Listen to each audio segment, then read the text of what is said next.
Muy buenos días. Comenzamos Prohibido Olvidar por Radio Graffiti FM 87.9 en Mar del Plata de 9 a 10 horas con Pablo Aceto y quien habla Gloria Álvarez. Vamos a saludar a Pablo Aceto. ¿Qué tal, Pablo? Muy buenos días en esta media mañana del día miércoles acá en Graffiti, bueno, con bastantes temas. Muy bien, Pablo, mientras preparamos la columna de Alberto Cortés, que hoy se llama La Cumbre Sudamericana de Brasilia, vamos a contar las noticias de hoy. Reclamo de estibadores en Mar del Plata, por saqueo pesquero en Malvinas, un astillero de Galicia vuelve a funcionar y Montevideo puede quedarse sin agua en 18 días.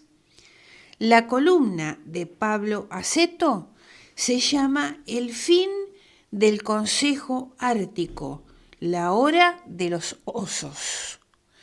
Muy bien, Pablo, ¿tenemos la columna de Alberto Cortés? Ahí vamos. Como se esperaba, la vuelta de Lula al gobierno brasileño, tras su proscripción, lofer mediante, como los que ocurren en otros países de la región, Argentina y Ecuador incluidos, comenzó a significar la retoma de los impulsos integracionistas en Latinoamérica, pero más específicamente en Sudamérica. Durante el primer ciclo de gobiernos progresistas del milenio, comenzados y encabezados por la llegada de Hugo Chávez a la presidencia de Venezuela, se habían dado pasos importantes a nivel de la totalidad de la región, la CELAC, y también de Sudamérica, la UNASUR, además de otros acuerdos más profundos pero más parciales territorialmente, como el Mercosur anterior y el ALBA-TCP. La UNASUR, creada en 2008 y entrando en funcionamiento efectivo en 2011, había llegado a un nivel de organicidad superior a la CELAC, al tener no solo presidencias pro tempore, igual que la CELAC, pero también una Secretaría General, un edificio sede en Quito y reuniones de un Parlamento sudamericano, además de otras varias comisiones e instituciones sectoriales. La constitución de la UNASUR no había sido hecho tampoco en un día, sino que desde el 2004 se venía avanzando en esa dirección a través de varias reuniones internacionales. El organismo cumplió importantes roles aún antes de llegar a conformarse totalmente. En lo político se destacan las intervenciones para impedir golpes de Estado contra Evo Morales en 2008 en Bolivia y policial contra Rafael Correa en Ecuador en 2010 y la oposición al golpe parlamentario contra Fernando Lugo en Paraguay en 2012. Pero además avanzó en planes de infraestructura integracionista de la región, como la carretera interoceánica, el anillo energético sudamericano y otros. También iniciativas sociales en educación, salud y defensa.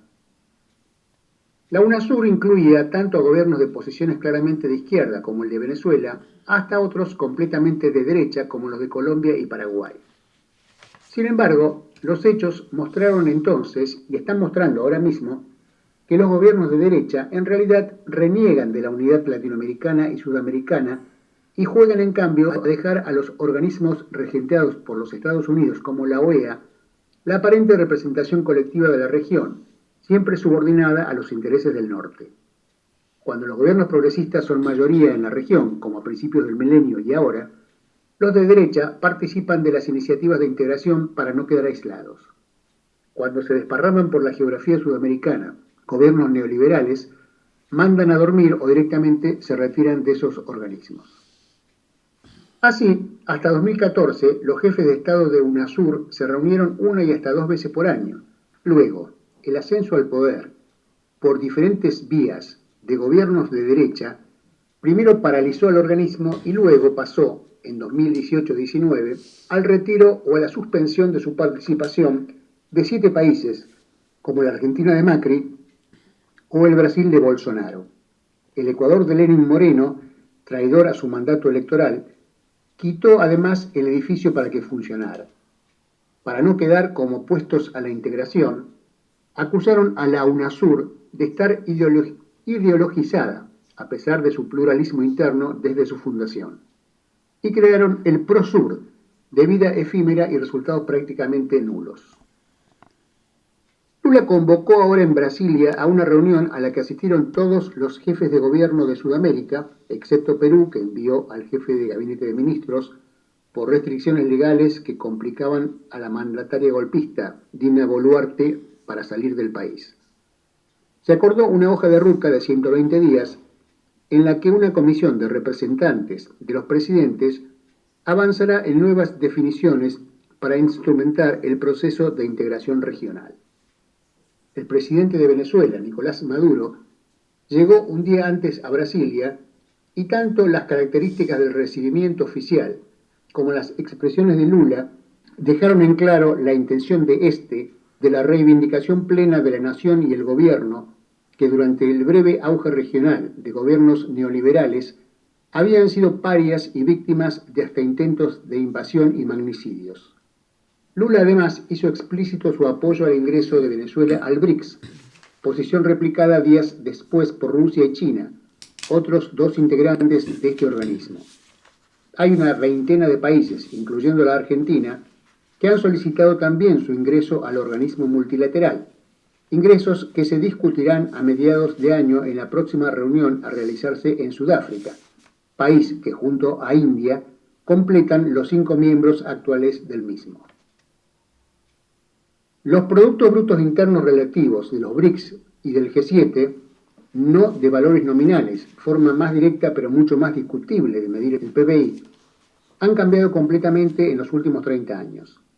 Mientras en 1992 el porcentaje de la riqueza mundial generada en el G7 más que duplicaba a la debida a los BRICS, en 2020 se igualaron y ahora ya va creciendo el desnivel a favor de los BRICS. El G7 nuclea a los países antes considerados como más industrializados, Estados Unidos y sus aliados más cercanos. Si países como Arabia Saudita, que ha pedido ingresar a BRICS, lo lograra y luego acentuara su ya comenzado abandono del dólar en su comercio internacional, Europa se vería obligada a cambios en este aspecto. Así, aunque la guerra de Ucrania ha producido la absoluta subordinación de Europa a los Estados Unidos, abandonando gran parte de sus muy convenientes acuerdos comerciales con su vecina Rusia, en perjuicio principalmente de Alemania y también de Europa en general, el resto del planeta se movió en otra dirección, y hubo un avance, y en algunos casos hasta explosión, del comercio por fuera del G7 y un creciente y cada vez más acelerado abandono del dólar. Una América del Sur y una Latinoamérica unidas e integradas, por encima de divergencias ideológicas que puede haber en su seno con algunos gobiernos, potenciaría aún más las posibilidades de desarrollo de sus países y su vinculación con otros espacios como los BRICS. Es real que muchos de los países de la región, principalmente productores de materias primas, energía y alimentos, son más competitivos entre sí que complementarios. Y algo parecido sucede con algunos otros acuerdos regionales, con los cuales Sud y Latinoamérica podría avanzar en articulación en los próximos años, por caso África o la Comunidad Económica Euroasiática, integrada por Rusia y otros países de la ex-URSS. Sin embargo, la similitud de exportaciones podría, al revés, potenciar una defensa común de los precios de sus productos, tal como ocurre en el petróleo con la OPEP+, y coordinar y abaratar importaciones críticas similares, como habría venido muy bien con insumos médicos en la pandemia. Además, existen numerosas áreas donde solo el accionar conjunto de los países de la región les puede posibilitar la economía de escala para enfrentar ciertos desafíos. Así lo hizo Europa con la Agencia Espacial Europea o con el CERN, la Comisión Europea para la Investigación Nuclear, que emprendió la construcción de infraestructuras de investigación impensables para los países por separado. Algunos de estos espacios de coordinación ya vienen funcionando dentro de los acuerdos parciales Mercosur-ALBA en temas como salud y otros, y tienen un enorme potencial de desarrollo. La reunión de Brasilia, más allá de matices en sus participantes, es un auspicioso paso en la dirección de la fundamental y estratégica integración sud y latinoamericana. Reclamo de estibadores en Mar del Plata. Los barcos se van al sur y las cooperativas quedan sin trabajo. Julio Rúa, vocero de estibadores del Centro de Contrataciones, contó los motivos de la protesta que llevaron hasta la municipalidad. Un centenar de estibadores se manifestaron en las inmediaciones de la Municipalidad de General Pueyrredón con un bloqueo parcial de la avenida Luro en reclamo de la migración de muchos de los fresqueros de altura hacia aguas nacionales para participar de la temporada de zafra del langostino. Julio Rúa, como dijimos, vocero de los estibadores en Mar del Plata, contó los motivos de la protesta y dijo que los barcos se van al sur y las cooperativas se quedan sin trabajo. Los cientos de trabajadores perjudicados por estas maniobras dicen que hay una situación acuciante relacionada con las descargas de langostino y merluza. Según informó el portavoz de los estibadores, el puerto de Mar del Plata se queda sin nada y aunque los barcos tengan asiento en el puerto de Mar del Plata, si descargan en el sur ya no se puede hacer nada y perjudica desde los fileteros hasta el transporte que traslada las mercaderías. Necesitamos que se garantice nuestro trabajo, es lo que dicen. Nos vamos a quedar hasta que alguna autoridad nos reciba. El daño que le provocan al puerto y la ciudad es grandísimo, terminó diciendo Julio Rúa, vocero de los estibadores del puerto de Mar del Plata. Y tiene razón Julio Rúa, porque sabemos que si el puerto de Mar del Plata funciona, esto se refleja en mayor actividad económica para la ciudad. A mí lo que me parece extraño que no lo he escuchado en ningún medio hablando de esta situación al director del Consorcio Portuario Regional Mar del Plata, Gabriel Felicia. Debería estar hablando en los medios, debería estar hablando con el intendente Montenegro, con autoridades provinciales, con autoridades nacionales. No lo sabemos si lo ha hecho o no. Yo la verdad que ya hace mucho tiempo dejé de hablar sobre el tema de pesca, porque no llega un punto en que las situaciones son irreversibles. Lo dijimos, bueno, esto allá por la década del 80, cuando Carlos Barbosa hablaba de los acuerdos marcos. Uh-huh. Después, cuando se dio ese acuerdo que se hizo, los acuerdos marcos son de la época de Caputo y Alfonsín. Los acuerdos con la Comunidad Económica Europea en la época de Menem y con el ministro de Agricultura, Ganadería y Pesca, Felipe Solá. Los acuerdos con China de Néstor Kirchner. La privatización del mar argentino con los cupos transferibles de pesca de Jaguar. La verdad que fueron muy pocas voces, la que se alzaron, las nuestras fue la única, muy poco para el tema. Todo iba. Es que en realidad muy poca gente se ocupa de la problemática del puerto. Hoy por hoy son los familiares de la víctima del repunte, lo del Ni un hundimiento más, que son los que te hablan por ahí, claro. Te hablan de sobrepesca, Otro de las personas que se dedican a esto y profundizan el tema, César Lerena. Sí, sí. El que me escucha por ahí, busque por Google los escritos de César Lerena, que es sumamente interesante. Le digo, es un territorio argentino más. Los intendentes de General Pueyrredón, Pablo, ninguno se ocupa del puerto. Pareciera que el puerto no se encuentra en el partido de General Pueyrredón. Si bien es de administración nacional, pero pega impacto En, en la comunidad por marplatense. supuesto, en la actividad económica. Vos escuchás, bueno, vos tenés a la CGT defendiendo a las petroleras extranjeras, bueno, entonces, Sí, sí. ¿qué podés esperar de Cambiemos? Eh, También hablo no solamente de Mar del Plata, sino de los balnearios, porque la verdad que de la pesca vivía toda la región. Ya es parte del pasado. Y ya con los niveles de saqueo, ya los niveles de contaminación, y por dónde va los recursos o por dónde se gana más, lógicamente van hacia el langostino. Eh, lo que daba trabajo en tierra era la relación con la merluza dulce, como que ya no da los mismos rendimientos, pero todas estas cosas las veníamos, digamos, Ujú.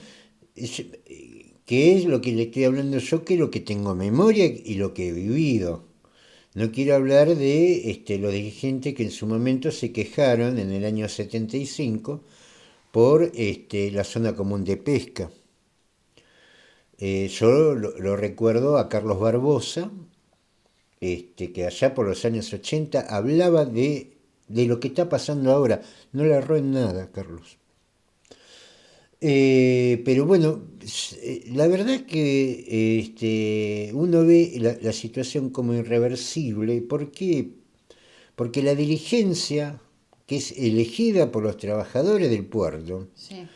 más la fuerza política, que es votada por la gente, no se preocupa por eso, evidentemente porque no hay una demanda del votante. Y, a ver, si hubiera, a ver, ¿por qué la CGT está hablando de las petroleras? Y porque a nadie le importa. Ahora, que a nadie le importe es lo grave. A ver, puede ser que no nos importe el tema de la pesca, los temas económicos, los temas políticos. Puede ser que no nos importe. Ahora, eso no nos va a salvar de las consecuencias, ¿eh? Digamos, por más que uno sea indiferente a las situaciones, nosotros no vivimos en realidades virtuales, vivimos en realidades. Y todas estas cosas generan realidades que van en nuestras contras. Que no estemos interesados no nos va a salvar de eso. Esto es claro. Porque, a ver, la dirigencia sindical, la dirigencia empresaria. Bueno, la dirigencia empresaria no es privada, es otro ámbito, pero la dirigencia gremial y la dirigencia política tiene como sustento al votante, al afiliado en el gremio. Ahora, si a nadie le interesa, bueno, macho, ¿qué quiere? Y ahora, ¿de dónde quiere que salgan? La merluza la hicieron pelota. ¿Durante cuánto? 50 años. Muy bien. Bueno, seguimos con el tema pesquero. Por la bonanza del saqueo pesquero en Malvinas, un astillero de Galicia vuelve a funcionar. Astillero San Enrique de Vigo, Galicia, España, retomó las reparaciones navales con el mantenimiento del buque Higueldo, un arrastrero congelador que opera en aguas de Malvinas, con licencia ilegal británica. Astillero San Enrique del Grupo Marina Meridional ha retomado activamente sus labores de reparación naval con la entrada en sus instalaciones del arrastre congelador Higueldo que faena en aguas de las Islas Malvinas con licencia de la colonia británica que precisamente las usurpa. Según ha informado la empresa, la actividad industrial fue reiniciada el pasado viernes 2 de junio, cuando el buque Higueldo llegó a la ciudad de Vigo para realizar su mantenimiento durante el transcurso de un mes. Se ha planteado también en el astillero un plan de mejoras en sus muelles, adecuación de las zonas de paso, renovación de maquinarias, etcétera, etcétera. Obviamente, como estamos diciendo, con ganancias que consiguieron pescando ilegalmente en Malvinas. Y esto, a ver, tiene que ver mucho con los reproches que se hace a Cancillería. La Cancillería de ahora y la Cancillería de antes y la de antes de antes. Recordemos que en Madrid se firmaron los acuerdos donde la Argentina empezó a pagar las deudas de guerra. Y Madrid y España es una de las principales beneficiarias. Vos fíjate cómo se manejan los medios. La flota china en la milla 201. Si está en la 201 está en mar internacional. Nos gusta o no nos guste. Que está mal, que nos genera un perjuicio, sí, nos genera un perjuicio. Pero está en la milla 201. Ahora, nadie habla de la flota española, porque acá estamos hablando de un barco, es una flota que es también producto de la depredación, porque ¿viste? Los peces no reconocen jurisdicciones políticas, donde que eso fue, de eso fue lo que habló en su momento Carlos Barbosa cuando empezaron a venir los congeladores factorías, como es este caso. ¿Qué es lo que hace un congelador factoría? Aparte de sacarte trabajo en tierra. ¿Por qué te saca trabajo en tierra? ¿Por qué? Porque lo procesa todo a bordo. Claro. Tiene chupadores, bueno, este es arrastrero, pero también es congelador factoría. No reconoce tamaño, no reconoce nada, no reconoce juveniles, no reconoce nada, procesa a máquina, es decir, los niveles de desperdicio es enorme, pero bajan los costos y hasta sale envasado. Bueno, a ver, ¿y cuál es la queja argentina ante España? Porque, a ver, tanto España como Inglaterra tienen intereses en la Argentina, porque los intereses ingleses en la Argentina no lo tocó nadie, y los españoles tampoco, y eso que los españoles están tratando económicamente con los usurpadores. Sí. Tiene que haber algo de la Cancillería argentina, por lo menos quejate, algo. No, Cancillería Argentina, que está al mando de Santiago Cafiero, no se queja ni siquiera con Uruguay, Pablo, que sabemos que los buques chinos se abastecen en el puerto de Montevideo y que pescan en Malvinas y no hay una sola queja de Cancillería Argentina. Entre otras cosas, ¿no? Pero el tema, concretamente, es que la Argentina está regalada. Bueno, hoy vamos a hablar un poco también de cómo nos regalamos en nuestros aspectos, porque acá hay que entender una cosa, la Argentina es un país inmensamente rico. Sí. Y a pesar de todo este saqueo, todavía no podemos dar el lujo de ir a tomar un café y todo eso, porque es tan rico el país que hasta incluso nos permite el lujo de ir a tomar un café. Pero Pero se la están situación... llevando todo, Pablo, No, a ojo, ver, ojo. los niveles de pobreza desde el 76 hasta ahora no hace más que aumentar. Bueno, ya no tenemos divisas, a pesar de haber tenido récord de recaudación de divisas. Este año vamos a hablar sobre el tema de divisas en otros aspectos. Eh, pero la verdad que si al país lo siguen vaciando, ahora la locura es la dolarización, vamos a hacer explotar esto, hacer estallar lo No, otro. porque vamos a decir, Pablo, que de estos temas Evite, en los grandes medios no lo hablan, no, ¿eh? no lo hablan y parece que tampoco se perciben. A ver, lo que somos grandes y hemos conocido lo que era Mar del Plata. Nada más que lo que era Mar del Plata. Te tenés que dar cuenta de que acá algo está pasando y no tiene nada que ver con hacer estallar el Banco Central o, O cerrar la aerolínea. o cerrar aerolínea o correr a los planes. No, tiene que ver con otra cosa. Bueno, vamos a otro tema. Montevideo implora por lluvias para no quedarse sin agua en 18 días y se agudiza la crisis hídrica en Uruguay.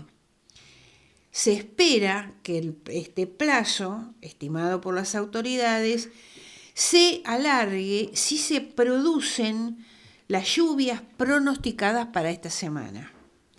La crisis hídrica en el área metropolitana de Montevideo, la zona más poblada de Uruguay, continúa en estado muy crítico, según informaron las autoridades en los últimos días. Mientras se acerca el plazo estimado como límite para el agotamiento de reservas del suministro. Se estima que las reservas de agua dulce para la capital y sus alrededores se van a agotar en menos de 3 semanas si no llueve. La sequía histórica que afecta a Uruguay desde hace más de 3 años ha puesto en peligro el suministro de agua potable en Montevideo, donde viven alrededor de 1.800.000 personas, que es más de la mitad de la población total. Imágenes impensadas hasta hace unos meses se han vuelto comunes en Uruguay, donde se vive, como decíamos, una de las peores crisis hídricas. Los estantes de los comercios se ven semivacíos de agua embotellada, las protestas en defensa del recurso se suceden en la calle y se realizan perforaciones de pozos en medio de los parques verdes de Montevideo. Según la empresa estatal encargada del agua, el 23 de junio se ha establecido como la fecha en la que se agotará el suministro de agua para el área metropolitana.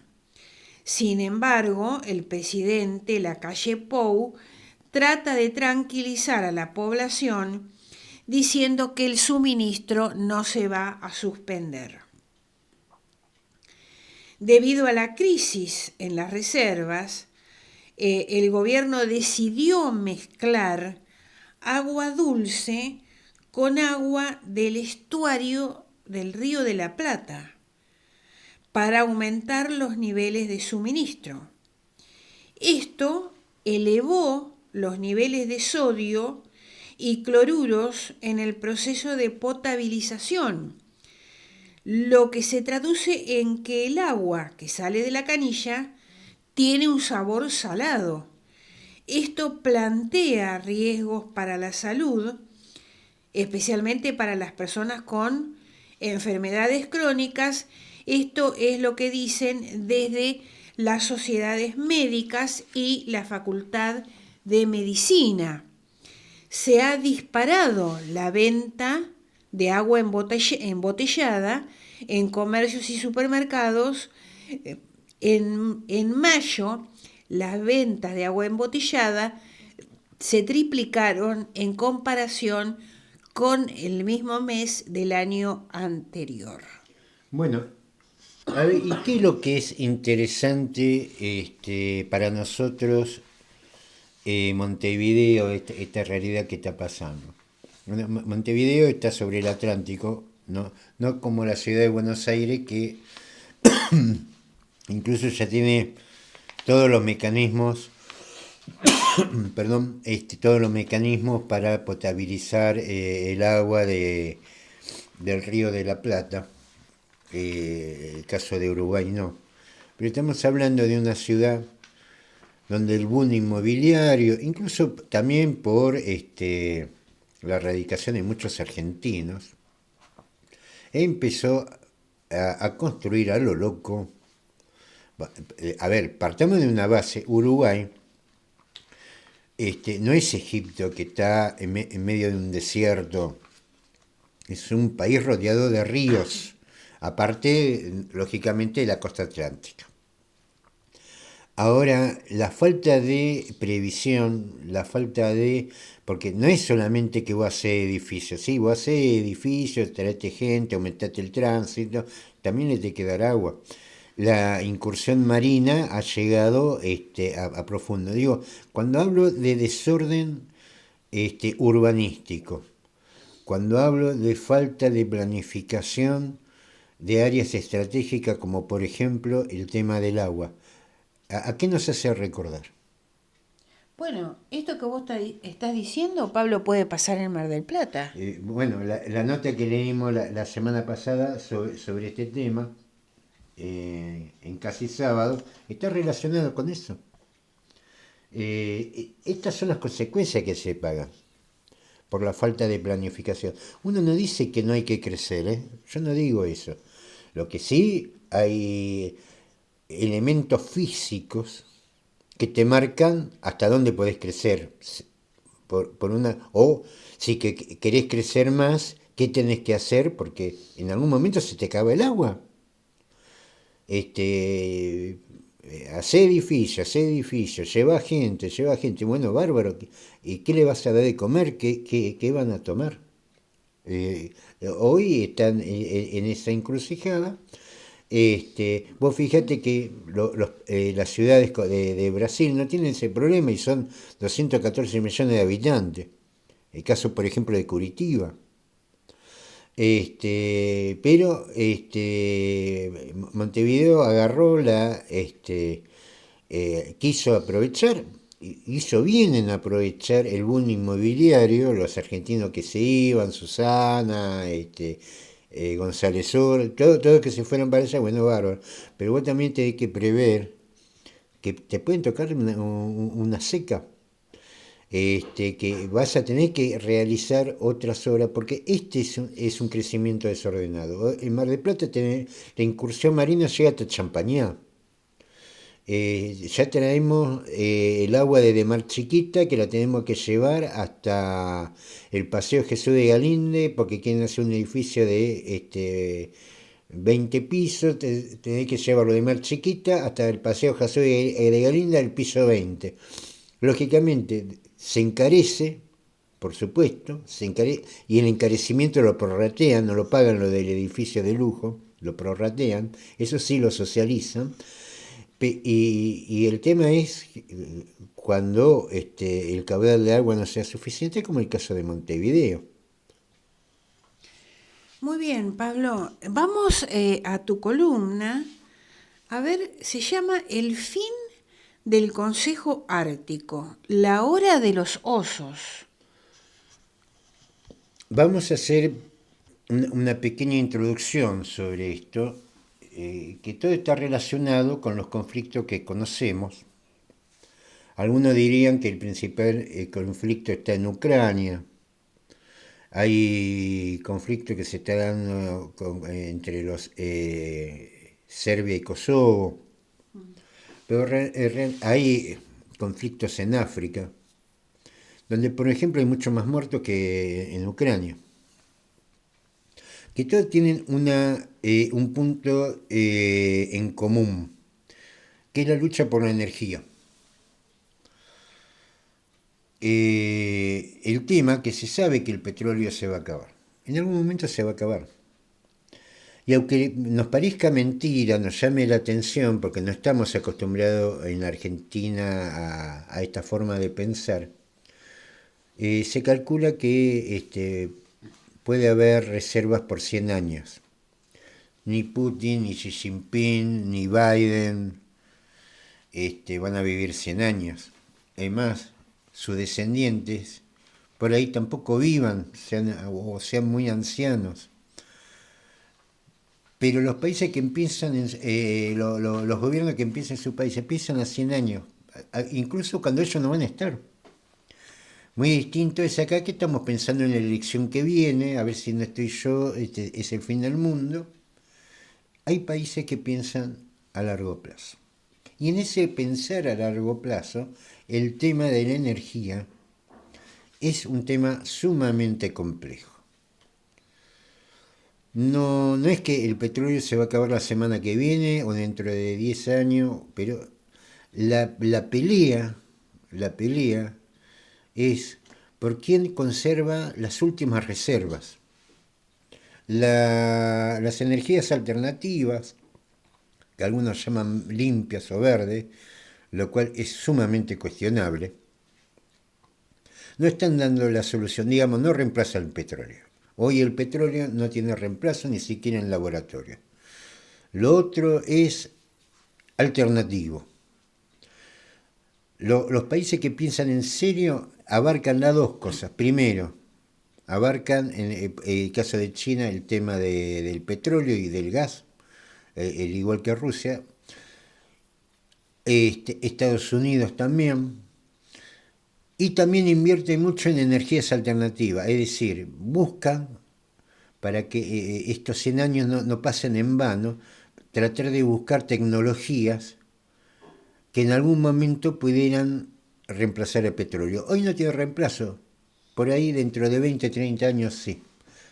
Y están invirtiendo mucha plata en ese sentido. Incluso China está perforando un pozo de 11 kilómetros de profundidad, que no es el más profundo. El más profundo es un pozo que lo hizo en su momento la Unión Soviética en el año 89, que era 12 kilómetros y medio de profundidad, en búsqueda también de minerales, petróleo, gas, tener un conocimiento del subsuelo, que lejos que estamos de todo eso. El tema del cambio climático, que a nadie parece ya importar, ni siquiera el Partido Verde, que ahora está fomentando la energía nuclear, está dejando al descubierto tierra. Siempre se especuló, todavía no hay nada certificado, que el 20% del crudo mundial, el 20, el 22, como mínimo, está en el Ártico. Se hacen especulaciones sobre la Antártida, pero se hacen especulaciones, todavía no hay estudios, no hay tecnología para en ese ambiente y con las capas de hielo que hay, sí, llegar. Ahora, con el descongelamiento de gran parte o de unas partes importantes del Ártico, ya hay posibilidades de perforar. En 1991, en su momento, en otro programa no va a alcanzar hoy para hablar lo que es el Pacto Antártico, se hizo un pacto en el Ártico, estamos hablando del Polo Norte, que se llamó Consejo Ártico. Consejo Ártico se lanzó en el año 91 con todos los países que en definitiva tenían proyección geográfica sobre el Ártico. Principalmente a Rusia. La proyección de Rusia prácticamente en la mitad del Ártico. Porque toda una frontera enorme da con Rusia. El segundo es Canadá. Y ahí van bajando, los países con proyección en el Ártico van bajando en mayor o menor medida, por ejemplo Estados Unidos, que representa los intereses de Alaska, que en algún momento fue Rusia, que se lo vendieron a los norteamericanos. Noruega, en alguna medida, Dinamarca, que no sé por qué, Islandia y, bueno, Estados Unidos, ya lo dijimos, en representación de los intereses de Alaska.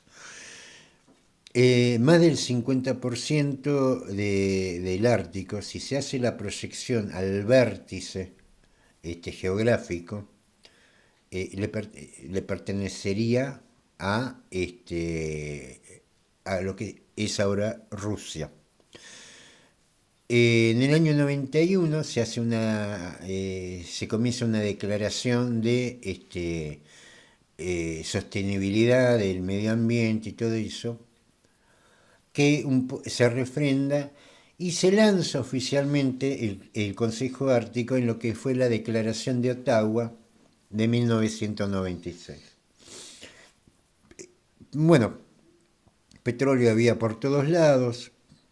Por otro lado, había una capa de hielo imposible de llevar una industria petrolera y gasífera al Ártico. Y se dan dos hechos. Uno que es el descongelamiento. El descongelamiento no solamente posibilita la explotación del petróleo, sino también de minerales. Hay grandes yacimientos de cobre, por ejemplo, que si estamos hablando de la movilidad eléctrica es importantísimo, es fundamental. También estamos hablando de que se abrirían pasos marítimos a través del Ártico ante una problemática muy importante. Digamos, el Ártico se está haciendo líquido y otros lados se están secando, como por ejemplo el Canal de Panamá, que ya tiene graves problemas de falta de caudal de agua para lo que es el paso del Canal de Panamá. Recordemos que a la altura de Centroamérica los niveles del Pacífico y del Atlántico son muy diferentes, entonces hay que segmentarlo, llevarlo por etapas, desagotar un consumo de agua furioso, es muy distinto al canal de Suez. El canal de Suez directamente fue un canal, va de un lado para el otro.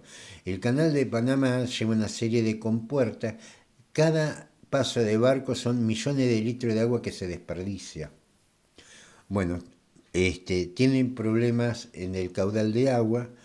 Ya hay problema para el paso de barco. Se imaginan lo que es volver otra vez a la vieja ruta de el estrecho de Magallanes, con el choque entre el Atlántico y el Pacífico. ¿Podría pasar eso? No, está pasando. ¿Está pasando? Todavía están circulando, pero si no hay una situación climática favorable, es muy posible que el canal de Panamá no funcione. Por lo menos en una temporada, hasta que se reponga el tema del agua. Hasta ahora no se está reponiendo, está llegando a un límite. Se podría volver otra vez a lo que es el estrecho de Magallanes, donde la unión entre el Atlántico y el Pacífico no es muy pacífica, que digamos, pero también se abre la alternativa del Ártico. Son dos aspectos. Con el tema de la invasión de la guerra de Ucrania, esta guerra que la impulsa la OTAN, no solamente hizo, no sé qué idea habrán tenido los dirigentes de la OTAN para impulsar esto, pero han cometido un error tremendo. Arrojan a Rusia a los brazos de China. China no tiene nada que ver con el Ártico, pero es socio de Rusia.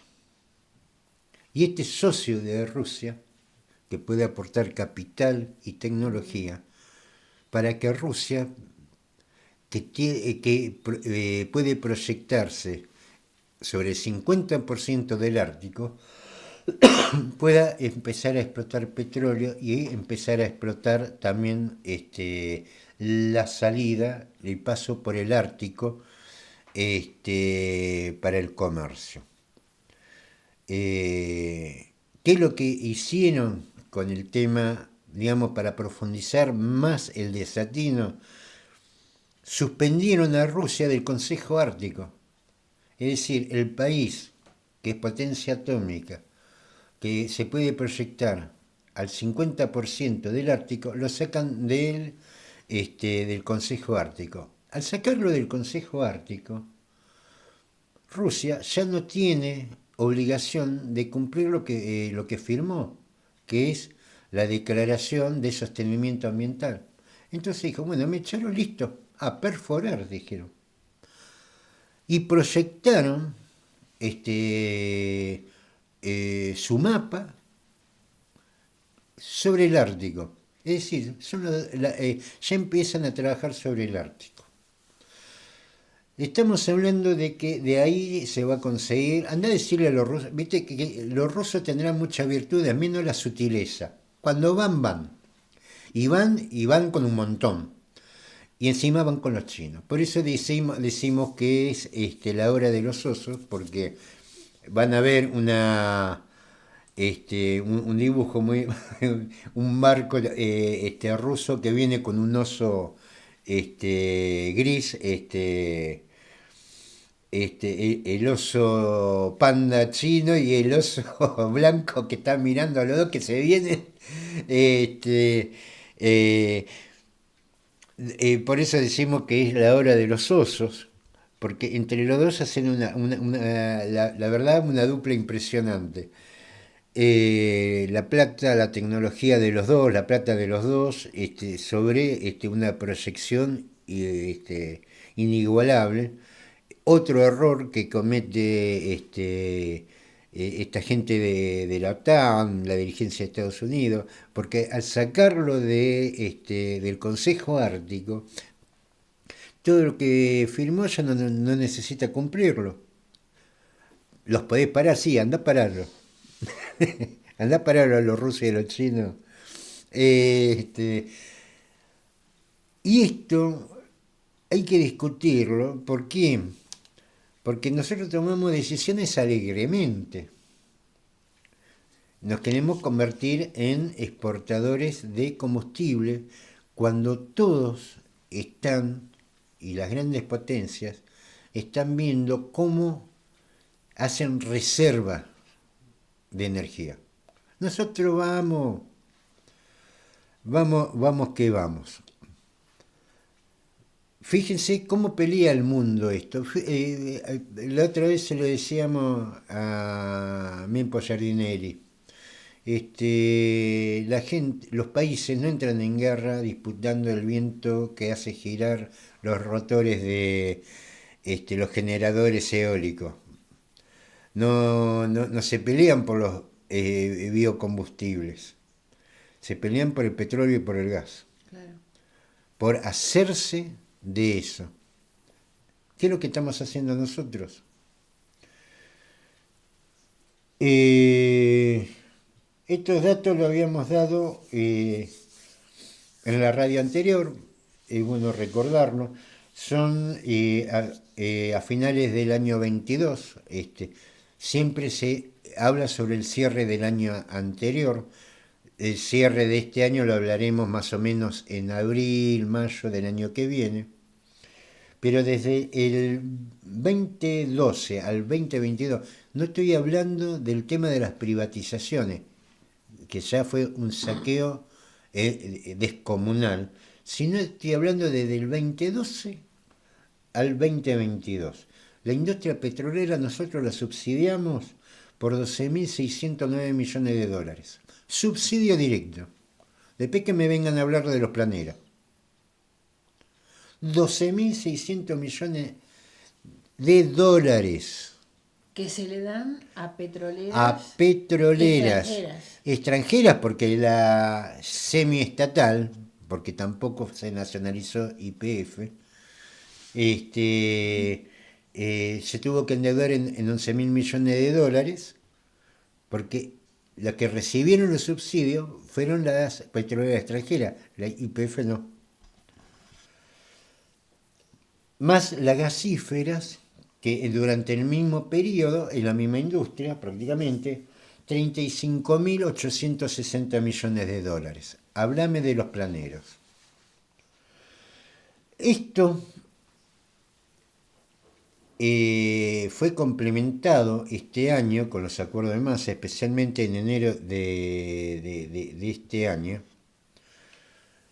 a partir de una aplicación, de la aplicación de un convenio que firma.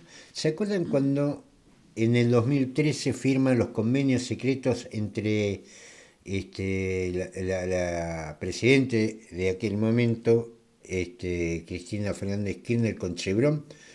Que nosotros decíamos y protestábamos en esa época, porque, a ver, estamos hablando del patrimonio público, porque a la hora de poner la plata la pone la nación, después resulta que el recurso es de la provincia, pero la guita sale de todo lado, ¿no? Las famosas retenciones del campo van a la industria petrolera extranjera. Digo, esto también para que la gente del campo lo tenga en cuenta, que no son los jubilados ni los planeros los que se llevan, ¿cuánto te dije? 12.609 millones de dólares. Se llevarán pesos en todo caso. En esas cláusulas secretas se había pactado que con una inversión de 1.000 millones de dólares, a partir de esa inversión durante 3 años, el 20% de la producción, iba a tener retención cero. No se aplicó eso, no se terminó aplicando, se baja antes de que entrara Macri.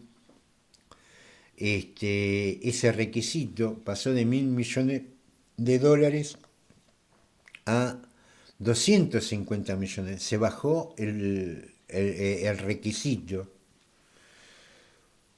de 250 millones de dólares de inversión, que en realidad Chevron no trajo porque se lo dimos nosotros en subsidio. ¿Se entiende?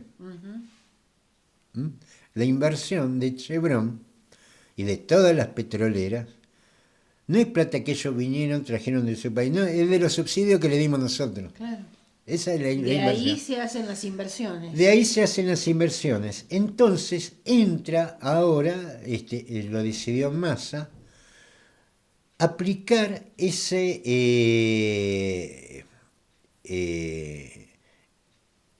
acuerdo, pero con retroactividad. Es decir, que se van a llevar el petróleo argentino, no van a pagar nada de retenciones, y es más, como si eso fuera poco, digamos, para incentivar el saqueo, porque si se lo lleva, lléveselo todo. Claro. Ese dinero, esos millones de dólares, ni siquiera los tiene que liquidar en la Argentina. Directamente, si quieren, no los traen. A todo esto, están pidiendo libre disponibilidad de dólares para lo que sí traen, que es lo que está, porque no sé qué es ya lo que queda, poder rendir a sus matrices en los giros de dividendos. Entonces tenemos los inversores extranjeros que invierten con subsidios que nosotros le damos, con el agua que no le cobramos. Recordamos que en Norteamérica el agua cotiza en bolsa. Acá el agua lo tiene gratis, gastan millones de litros por día. Y no pagan nada de retenciones. Se había, en un gesto de arrojo, Fernández había aumentado del 0,6 centavos de dólar por dólar exportado, una miseria. Lo llevó a un monto fijo de 12, pero con la aplicación de la retroactividad en realidad no van a pagar ninguna retención. Por inversiones que no hicieron. O sea, Pablo, como dijimos muchas veces, estas empresas extranjeras se llevan el recurso que es nuestro y se llevan los dólares también. Se llevan todo, y se llevan los dólares del campo, porque en definitiva lo que le da subsidio son las retenciones del campo. Claro. Que la gente del campo se queja por los subsidios de los piqueteros, que yo no lo defiendo ni lo dejo de defender. Pero, a ver, los piqueteros ni los jubilados cobran en dólares. Claro, Esto no, se la llevan en... no se llevan los los dólares que le están la retención del campo, se la llevan esto. En otro momento vamos a hablar de los giros de dividendos de los bancos extranjeros, ¿no? Que también se llevan dólares, que acá no lo hace. Que vaya un productor a pedirle un crédito a un banco extranjero a ver qué le dicen. Ahora, eso sí, cuando va a girar dividendos al exterior, toma los dólares que liquidaron la gente del campo. Digo, ahí también en la dirigencia del campo un poco esa síndrome del termo, viste que aparentemente ven lo que quieren ver o lo que es más cómodo ver, pero la verdad que lo que está pasando es esto. Entonces, se llevan el petróleo, lo subsidiamos, con esos subsidios justifican las inversiones, con lo que consiguen retenciones cero. ¿Qué diferencia con los países? A ver, estamos hablando de un conflicto, pero a ver, el conflicto que están llevando adelante es en defensa de su país dentro de los próximos 100 años. Vos fíjate qué diferencia. Que es el caso de Rusia, China, Canadá, Estados Unidos. No me pongo a favor ni de uno ni del otro. Pero los tipos van a la guerra pensando en su país dentro de 100 años. Y nosotros estamos regalando el presente y regalando el futuro. Lo vimos con el tema de pesca, lo estamos hablando hoy con el tema de la política de hidrocarburos. Hoy ahí nosotros fuimos los primeros en mostrar lo que era el plan de nacionalización de litio. Hoy todos hablan de litio, pero no hablan del petróleo. ¿Y te parece que los negocios de Cristina, de Néstor y de Mauricio, eso nadie los quiere tocar? Porque es el negocio de ellos. Recordemos que toda la entrega de Vaca Muerta, Cerro Dragón, se dio durante el gobierno de Néstor y Cristina, y que cuando vino Macri puso al gerente de Shell en la Secretaría de Energía. No nos olvidemos de estas cosas. Entonces dejemos de hablar tonterías, de que hay que volar esto, hay que borrar lo otro, y con insultos y cosas así. Y empecemos a hablar de las cosas que son cosas. Este es el saqueo, este es el agujero que la Argentina tiene al costado, donde la riqueza se escapa y a los argentinos solo le queda la pobreza. Muy bien, Pablo. Nos despedimos hasta el miércoles que viene. Como siempre lo hacemos con un tema musical y nos vamos escuchando a Luis Alberto Spinetta. Hasta el miércoles.